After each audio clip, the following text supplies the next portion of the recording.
ಸ್ನೇಹಿತರೇ ನಮಸ್ಕಾರ. ನಾನು ರವೀಂದ್ರ ಜೋಶಿ.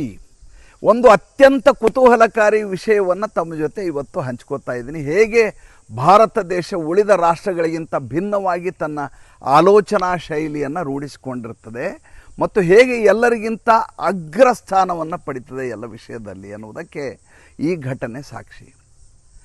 ಮೊನ್ನೆ ತಾವು ಮಾಧ್ಯಮಗಳಲ್ಲಿ ಗಮನಿಸಿದಿರೋ ಇಲ್ವೋ ಗೊತ್ತಿಲ್ಲ, ಭಾರತ 38,000 ಮೆಟ್ರಿಕ್ ಟನ್ ತೈಲೋತ್ಪನ್ನಗಳನ್ನು ಶ್ರೀಲಂಕಾಗೆ ರವಾನೆ ಮಾಡ್ತದೆ, ರಫ್ತು ಮಾಡ್ತದೆ. ಯಾವ ಕಾಲಘಟ್ಟದಲ್ಲಿ ಮಾಡಿದೆ? ಜಗತ್ತಿನಲ್ಲಿ ಎಲ್ಲಿಯೂ ಕೂಡ ತೈಲೋತ್ಪನ್ನ ಧಾರಾಳವಾಗಿ ದೊರೆಯಲಾರದ ಹಂತದಲ್ಲಿ, ಎಲ್ಲಿಯೂ ಕೂಡ ತೈಲೋತ್ಪನ್ನವನ್ನು ಸಾಗಣೆ ಮಾಡಲಿಕ್ಕೆ ಸಾಧ್ಯ ಇಲ್ಲದಂಥ ಸಂಕಷ್ಟಮಯ ಸ್ಥಿತಿಯಲ್ಲಿ ಭಾರತ ದೇಶ ಶ್ರೀಲಂಕಾಗೆ 38,000 ಮೆಟ್ರಿಕ್ ಟನ್ ತೈಲೋತ್ಪನ್ನ ಕಳಿಸುತ್ತೆ. ಹೇಗೆ? ರಾಬರ್ಟ್ ಕಿಯೋಸಾಕಿ ತುಂಬ ಚೆನ್ನಾಗಿ ಇದನ್ನು ವರ್ಣಿಸಿದ್ದಾರೆ. ರಿಚ್ ಡ್ಯಾಡ್ ಪುವರ್ ಡ್ಯಾಡ್ ಅನ್ನೋಂಥ ಪುಸ್ತಕ ಬರೆಯುವಂಥ ರಾಬರ್ಟ್ ಕಿಯೋಸಾಕಿ ಹೇಗೆ ಭಾರತ ಮೌನವಾಗಿ ಇಂಥ ಸಂಕಷ್ಟಮಯ ಸಂದಿಗ್ಧತೆಯ ಸಂದರ್ಭವನ್ನು ಅನುಕೂಲಕರವಾಗಿ ಪರಿಣಮಿಸಿಕೊಂಡಿದೆ ಮತ್ತು ಹೇಗೆ ಇದು ತನ್ನ ಮೇಲೆ ತಾನು ಸ್ವಾವಲಂಬಿಯಾಗಿ ಬದುಕುವಂಥ ರೂಢಿಯನ್ನು ಮಾಡಿಕೊಂಡಿದೆ ಅಂತ, ಕಲೆಯನ್ನು ಕರಗತಗೊಳಿಸಿಕೊಂಡಿದೆ ಅಂತ. ನರೇಂದ್ರ ಮೋದಿ ಅವರು ಸಂಸತ್ತಿನಲ್ಲಿ ಮೊನ್ನೆ ಒಂದು ಮಾತು ಹೇಳಿದರು. ಯುದ್ಧ ಶುರುವಾದ ಮೇಲೆ ನಡೆದಂಥ ಅಧಿವೇಶನದ ಸಂದರ್ಭದಲ್ಲಿ, ಮುಂಚೆ ಭಾರತ 27 ದೇಶಗಳಿಂದ ಮಾತ್ರ ತೈಲೋತ್ಪನ್ನಗಳನ್ನು, ಕಚ್ಚಾ ತೈಲವನ್ನು ಆಮದು ಮಾಡ್ಕೋತಾ ಇತ್ತು.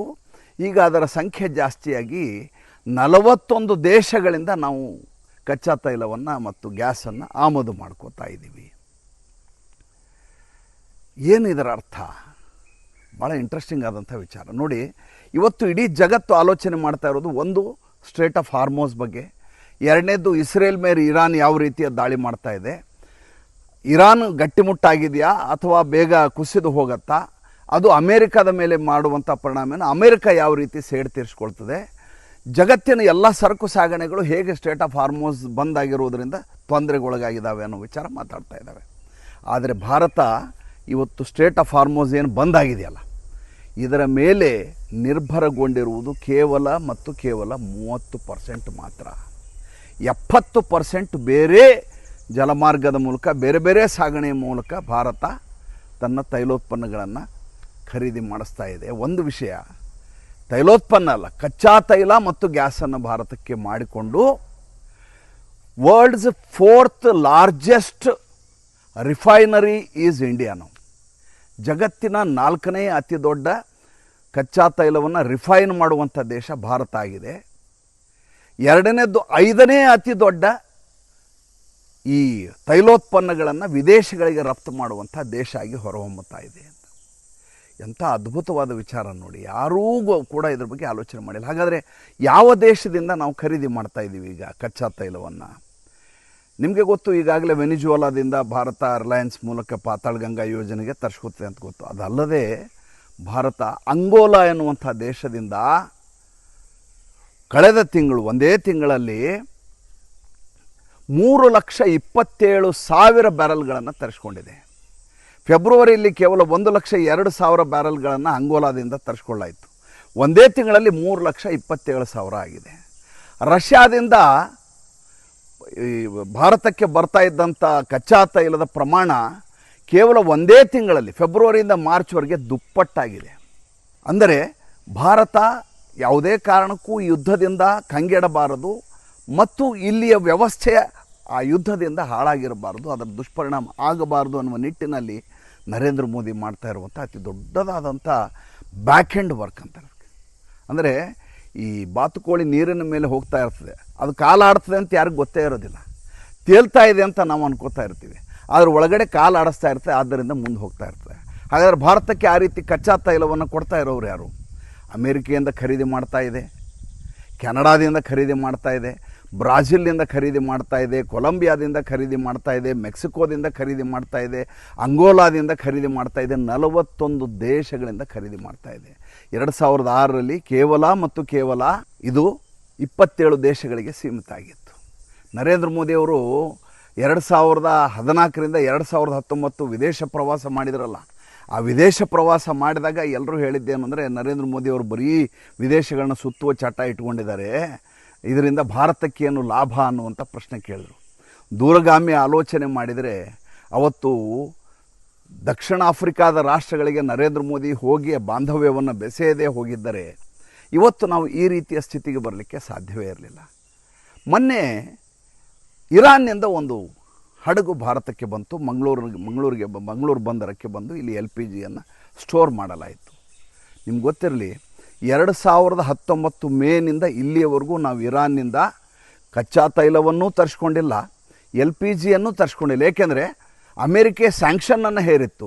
ಭಾರತ ಹೀಗೆ 2019 ಮೇನಲ್ಲಿ ಖರೀದಿ ಮಾಡಿದಾಗ ಅಮೇರಿಕ ಭಾರತಕ್ಕೆ ಹೇಳಿತ್ತು, ನಾವು ದಿಗ್ಬಂಧನ ಹೇರಿದಂಥ ರಾಷ್ಟ್ರದಿಂದ ನೀವು ತರಿಸ್ಕೋತಾ ಇದ್ದೀರಿ, ಇದರಿಂದ ನಮ್ಮ ದಿಗ್ಬಂಧನಕ್ಕೆ ವ್ಯತ್ಯಾಸ ಆಗುತ್ತೆ ಅಂದ ಕಾಲಘಟ್ಟದಲ್ಲಿ ಭಾರತ ಇರಾನ್ನಿಂದ ತರಿಸ್ಕೊಳ್ಳುವುದನ್ನು ನಿಲ್ಲಿಸಿತ್ತು. ಈಗ ಯಾರ ಅಣತಿಯೂ ಇಲ್ಲ, ಯಾರಿಗೆ ಒಪ್ಪಿಗೆಯೂ ಬೇಕಾಗಿಲ್ಲ, ತನಗೆ ಯಾವ ರಾಷ್ಟ್ರದಿಂದ ತರಿಸಿಕೊಳ್ಳಬೇಕು ಅನಿಸುತ್ತೋ ಆ ರಾಷ್ಟ್ರದಿಂದ ತರಿಸ್ಕೊಳ್ಳಿಕ್ಕೆ ಭಾರತ ಸ್ವತಂತ್ರವಾಗಿದೆ. ಮತ್ತು ಯಾವ ದೇಶ ಯುದ್ಧದಲ್ಲಿ ತನ್ಮಯಗೊಂಡಿದೆಯೋ, ಅದರಲ್ಲಿ ಭೀಕರತೆಯನ್ನು ಅನುಭವಿಸ್ತಾ ಇದೆಯೋ ಅದೇ ರಾಷ್ಟ್ರ ಭಾರತಕ್ಕೆ ತೈಲವನ್ನು ಕಳಿಸ್ತಾ ಇದೆ. ರಷ್ಯಾದ ಬಗ್ಗೆ ಇನ್ನಿಲ್ಲದ ಹಾಗೆ ಡೊನಾಲ್ಡ್ ಟ್ರಂಪ್ ಅವಾಗ ಮಾತಾಡಿದರು. ರಷ್ಯಾ ಯುದ್ಧಕ್ಕೆ ಇನ್ನಿಲ್ಲದ ಹಾಗೆ ನೀವು ಪುಷ್ಟಿಯನ್ನು ಕೊಡ್ತಾ ಇದ್ದೀರಿ, ಕುಮ್ಮಕ್ಕನ್ನು ಕೊಡ್ತಾ ಇದ್ದೀರಿ, ನಿಮ್ಮಿಂದ ಹೀಗಾಗ್ತಾ ಇದೆ ಅಂತ ಭಾರತ ಮೇಲೆ ಇನ್ನಿಲ್ಲದ ದೂರುಗಳನ್ನು ಮಾಡಿದರು.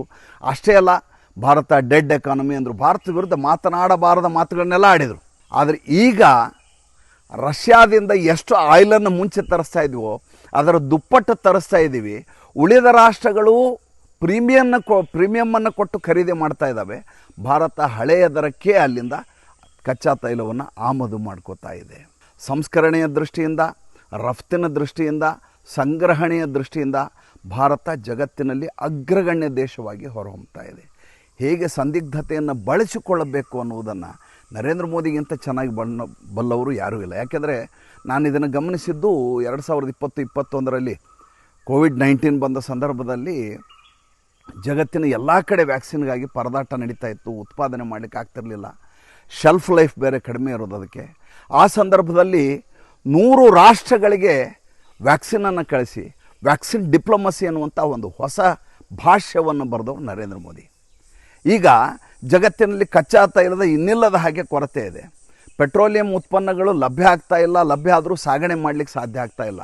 ಆ ಸಂದರ್ಭದಲ್ಲಿ ನೆರೆಯ ರಾಷ್ಟ್ರ ಶ್ರೀಲಂಕಾಗೆ 38,000 ಮೆಟ್ರಿಕ್ ಟನ್ ತೈಲೋತ್ಪನ್ನವನ್ನು ಭಾರತ ಕಳಿಸತ್ತೆ ಅಂದರೆ ಭಾರತ ಎಷ್ಟು ಆತ್ಮವಿಶ್ವಾಸದಿಂದ ಬೀಗ್ತಾ ಇರ್ಬೋದು ಮತ್ತು ಯಾವ ರೀತಿಯ ಸಂಗ್ರಹಣೆಯ ಲೆಕ್ಕಾಚಾರವನ್ನು ಭಾರತ ಮಾಡಿರ್ಬೋದು ಆಲೋಚನೆ ಮಾಡಿ. ಇದಕ್ಕಿಂತ ಇಂಟ್ರೆಸ್ಟಿಂಗ್ ಆದ ವಿಚಾರವನ್ನು ಇನ್ನೊಂದು ಹೇಳ್ತೀನಿ. ಏನಂದರೆ, ಈಗ ಐರೋಪ್ಯ ರಾಷ್ಟ್ರಗಳು ಮತ್ತು ಅಮೇರಿಕ ಅವರ ವಿಮಾನಗಳಿಗೆ ಬೇಕಾದಂಥ ಇಂಧನ ಏನಿದೆ ಆ ಇಂಧನವನ್ನು ಸಂಸ್ಕರಿಸಿ ಕಳಿಸ್ತಾ ಇರೋದು ಭಾರತ. ಎಷ್ಟು ಜನರಿಗೆ ವಿಚಾರ ಗೊತ್ತಿದೆ? ಒಂದು ವಿಚಾರ ಮಾಡಿ, ಒಂದು ಆಲೋಚನೆ ಮಾಡಿ, ಹೀಗೆ ಸುಮ್ಮನೆ ಒಂದು ಊಹೆಯನ್ನು ಮಾಡಿ. ಒಂದು ವೇಳೆ ಈ ಯುದ್ಧ ಫೆಬ್ರವರಿ 28ಕ್ಕೆ ಶುರುವಾದಂಥ ಯುದ್ಧ, ಅಮೇರಿಕಾ ಇಸ್ರೇಲ್ ಇರಾನ್ ಯುದ್ಧ ಶುರುವಾದ ಸಂದರ್ಭದಲ್ಲಿ ಭಾರತದಲ್ಲಿ ಕಾಂಗ್ರೆಸ್ ಸರ್ಕಾರ ಇತ್ತು ಅಂತ ಅಂದ್ಕೊಳ್ಳಿ. ಭಾರತದಲ್ಲಿ ಕಾಂಗ್ರೆಸ್ ಸರ್ಕಾರ ಇದ್ದು ಈ ರೀತಿ ಯುದ್ಧ ಶುರುವಾಗಿದ್ದರೆ ಮೊಟ್ಟ ಮೊದಲ ಕೆಲಸ ಕಾಂಗ್ರೆಸ್ ಮಾಡ್ತಾ ಇದ್ದದ್ದೇನೆಂದರೆ ಸಂಜೆ 8:30 ಮೇಲೆ ಪೆಟ್ರೋಲ್ ಬಂಕನ್ನು ಬಾಗಿಲು ತೆಗಿಬೇಡಿ ಅಂತ ಹೇಳೋದು. ಎರಡನೇದ್ದು, ಜನರಿಗೆ ಪತ್ರಿಕಾಗೋಷ್ಠಿ ಮಾಡಿ ಕರೆಯನ್ನು ಕೊಡ್ತಾ ಇತ್ತು. ಜಗತ್ತಿನಲ್ಲಿ ಯುದ್ಧದ ವಾತಾವರಣ ಕಾರ್ಮೋಡ್ನಂತ ಇರೋದರಿಂದ ಭಾರತ ಏನೂ ಮಾಡಲಿಕ್ಕೆ ಸಾಧ್ಯ ಇಲ್ಲ, ನಾವು ಅಸಹಾಯಕರು, ಸ್ಟೇಟ್ ಆಫ್ ಹಾರ್ಮೋಸ್ ಬಂದಾಗಿದೆ, ನಮ್ಮದು ಒಂದೇ ದೇಶ ಅಲ್ಲ ಎಲ್ಲ ದೇಶಗಳಿಗೂ ಇದರ ದುಷ್ಪರಿಣಾಮ ಉಂಟಾಗಿದೆ, ತೊಂದರೆ ಉಂಟಾಗಿದೆ. ಆದ್ದರಿಂದ ನೀವು ತೈಲೋತ್ಪನ್ನವನ್ನು ಹೆಚ್ಚು ಖರೀದಿ ಮಾಡಬಾರ್ದು, ಸಂಗ್ರಹಿಸಿಡಬಾರ್ದು. ಜೊತೆಗೆ ಪೆಟ್ರೋಲ್ ಬಂಕ್ಗಳಿಗೆ ಕಡಿವಾಣವನ್ನು ಹಾಕುವುದು, ಸಮಯವನ್ನು ನಿಗದಿ ಮಾಡೋದು, ಮಧ್ಯದಲ್ಲಿ ಎಷ್ಟು ಸಾಧ್ಯವಷ್ಟು ಇಂಟರ್ವಲ್ಲನ್ನು ಕೊಟ್ಟು ಬಂದ್ ಮಾಡಿ ಇಟ್ಕೊಳ್ಳೋದು. ಮಧ್ಯಾಹ್ನ 3ರಿಂದ 5, ರಾತ್ರಿ 10 ನಂತರ ಪೆಟ್ರೋಲ್ ಬಂಕ್ ಇರೋದಿಲ್ಲ. ಈ ರೀತಿಯಾದಂಥ ಹೊಸ ಯೋಜನೆಗಳನ್ನು ಮಾಡ್ತಾ ಮುಂಜಾಗರೂಕತಾ ಕ್ರಮ ಅಂತ ಅದಕ್ಕೆ ಹೇಳೋದು. ಭಾರತ ದೇಶದಲ್ಲಿ ಇಂಧನದ ಸ್ವಾವಲಂಬನೆಯನ್ನು ಉಳಿಸ್ಕೊಳ್ಳಿಕ್ಕೆ ಅಥವಾ ತತ್ವಾರದಿಂದ ಬಚಾವಾಗಲಿಕ್ಕೆ ಭಾರತ ಸರ್ಕಾರ ಇಂಥ ಮುಂಜಾಗರೂಕತಾ ಕ್ರಮವನ್ನು ಕೈಗೊಳ್ಳಲಾಗ್ತಾ ಇದೆ. ಆದ್ದರಿಂದ ಗ್ಯಾಸನ್ನು 20 ದಿವಸಕ್ಕೆ ಕೊಡೋದನ್ನು 3 ತಿಂಗಳಿಗೊಂದು ಕೊಡ್ತೀವಿ. ಅಡುಗೆ ಮಾಡ್ಕೊಂಡು ಊಟ ಮಾಡಬೇಡ್ರಿ, ಬೇಕಾದ್ರೆ ಕಟ್ಟಿಗೆ ಒಲೆ ಹಚ್ಕೊಂಡು ಅಡುಗೆ ಮಾಡಿರಿ, ಪೆಟ್ರೋಲ್ ಹಾಕ್ಕೊಂಡು ಗಾಡಿ ಓಡಿಸ್ಬೇಡ್ರಿ, ನೀರು ಏನಾರು ಸಿಕ್ಕರೆ ಹಾಕ್ಕೊಂಡು ಓಡಿಸ್ರಿ ಅನ್ನುವ ಮಟ್ಟಿಗೆ ಕಾಂಗ್ರೆಸ್ಸು ಆ ರೀತಿಯದಾದ ಧೋರಣೆಯನ್ನು ಹೊಂದ್ತಾ ಇತ್ತು. ಆದರೆ ನರೇಂದ್ರ ಮೋದಿಯವರ ಸರ್ಕಾರ ಯಾವ ರೀತಿಯದಾದಂಥ ಗುಪ್ತಗಾಮಿನಿಯ ಕೆಲಸ ಮಾಡಿದೆ ಅಂದರೆ, ಯೋಚನೆ ಮಾಡಲಿಕ್ಕೆ ಸಾಧ್ಯ ಆಗಲಾರದ ಹಾಗೆ ಭಾರತವನ್ನು ಸ್ವಾವಲಂಬಿ ರಾಷ್ಟ್ರವನ್ನಾಗಿ ಮಾಡ್ತಾ ಇದೆ. ಸ್ವಾವಲಂಬಿ ಅಂದರೆ ಆಮದು ಮಾಡ್ಕೊಳ್ಳೋದು ನಿಲ್ಲಿಸ್ಲಿಕ್ಕಾಗೋದಿಲ್ಲ. ಆದರೆ ಸಂಸ್ಕರಣೆಯ ದೃಷ್ಟಿಯಿಂದ, ಸಂಗ್ರಹಣೆಯ ದೃಷ್ಟಿಯಿಂದ, ಅಗತ್ಯ ಬಿದ್ದಾಗ ರಫ್ತು ಮಾಡುವ ದೃಷ್ಟಿಯಿಂದ ಭಾರತ ಸಮೃದ್ಧವಾಗಿ, ತೈಲದ ವಿಚಾರದಲ್ಲಿ ಸಮೃದ್ಧವಾಗಿ ಹೊರಹೊಮ್ಮುವಂಥ ಒಂದು ವ್ಯವಸ್ಥೆಯನ್ನು ನರೇಂದ್ರ ಮೋದಿಯವರು ಕೇವಲ ಒಂದೇ ಒಂದು ತಿಂಗಳಲ್ಲಿ 38 ದಿವಸದಲ್ಲಿ ಸಾಧಿಸಿ ತೋರಿಸಿದ್ದಾರೆ. ಎಲ್ಲಿಯಾದರೂ ಪೆಟ್ರೋಲ್ ಬಂಕ್ ಮುಂದೆ ಇವತ್ತು ನೀವು ಕ್ಯೂಗಳನ್ನು ನೋಡಿದ್ದೀರಾ? ಎಲ್ಲಿಯಾದರೂ ಪೆಟ್ರೋಲ್ ಬಂಕು 8:15 ಬಾಗಿಲು ಹಾಕುವಂಥ ಬೋರ್ಡನ್ನು ನೀವು ಎಲ್ಲಿಯಾದರೂ ನೋಡಿದ್ದೀರಾ? ಅದೆಲ್ಲ ಹೇಗೆ ಸಾಧ್ಯ ಆಯಿತು? ಯಾವಾಗಲೂ ಆಡಳಿತ ಮಾಡುವಂಥ ಪ್ರಧಾನಿ ಇರ್ತಾರಲ್ಲ, ಅವರಿಗೆ ದೂರದೃಷ್ಟಿ ಇರಬೇಕು. ನೋಡಿ, ಕೇವಲ ಗಲ್ಫ್ ರಾಷ್ಟ್ರಗಳ ಮೇಲೆ ಯಾರು ನಿರ್ಭರಗೊಂಡಿದ್ದರೋ ಅಂಥ ಐರೋಪ್ಯ ರಾಷ್ಟ್ರಗಳು ನಲುಗಿ ನಿತ್ರಾಣಗೊಂಡು ಹೋಗಿದ್ದಾವೆ. ಯಾವ ಭಾರತ ಎಲ್ಲ ಗಲ್ಫ್ ರಾಷ್ಟ್ರಗಳಿಂದ ಅಲ್ಲಿಯ ಸೀನಿಯರ್ ಅತ್ಯುತ್ಕೃಷ್ಟ ಪ್ರಶಸ್ತಿ ಏನಿದೆ ಅದನ್ನು ಭಾಜನ ಮಾಡ್ಕೊಂಡು ಬಂದಂಥ ನರೇಂದ್ರ ಮೋದಿ ಅಂಥ ಗಲ್ಫ್ ರಾಷ್ಟ್ರಗಳ ಮೇಲೆ ನಿರ್ಭರ ಆಗಲಿಲ್ಲ. ಅಲ್ಲಿಂದ ತರಿಸ್ಕೊತಾ ಇದ್ದರು.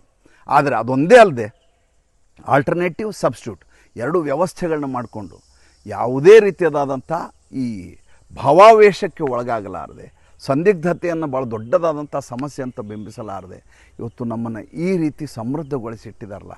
ಎಂಥ ಕಾಲಘಟ್ಟದಲ್ಲಿ ನಾವಿದ್ದೀವಿ, ಎಂಥ ಸರ್ಕಾರದ ಆಡಳಿತದಲ್ಲಿ, ಭಾರತ ಸರ್ಕಾರದಲ್ಲಿ ನಾವು ಪ್ರಜೆಗಳಿದ್ದೀವಿ. ಅದನ್ನು ನೋಡಿದರೆ ನಂಗೆ ನಿಜಕ್ಕೂ ಖುಷಿಯಾಗುತ್ತೆ. ಆದ್ದರಿಂದ ಈ ಸಂಚಿಕೆಯನ್ನು ಮಾಡಿದ್ದೀನಿ. ಸಂಚಿಕೆ ಇಷ್ಟ ಆದರೆ ದಯವಿಟ್ಟು ಲೈಕ್ ಮಾಡಿ. ಏಕೆಂದರೆ ದೇಶದ ಬಗ್ಗೆ ಅಭಿಮಾನ ಹೊಂದುವುದು ಯಾವಾಗ ಅಂದರೆ ನಮಗೆ ಒಳಗಡೆ ಇಳಿಬೇಕು ವಿಷಯ. ಹೌದ್ರಿ, ನಮ್ಮ ದೇಶ, ನಮ್ಮ ಸರ್ಕಾರ ನಮಗಾಗಿ ಕೆಲಸ ಮಾಡ್ತಾ ಇದೆ ಅನ್ನುವಂಥ ಖಚಿತತೆ ಬರಬೇಕು. ಆ ಖಚಿತತೆ ಇವತ್ತಿನ ಕಾಲಘಟ್ಟದಲ್ಲಿದೆ ಅಂತ ನಾನು ಭಾವಿಸ್ತೀನಿ. ನಮಸ್ಕಾರ. ಮತ್ತೆ ಮುಂದಿನ ಸಂಚಿಕೆಯಲ್ಲಿ ಮಾತಾಡ್ತೀನಿ. ನಮಸ್ಕಾರ.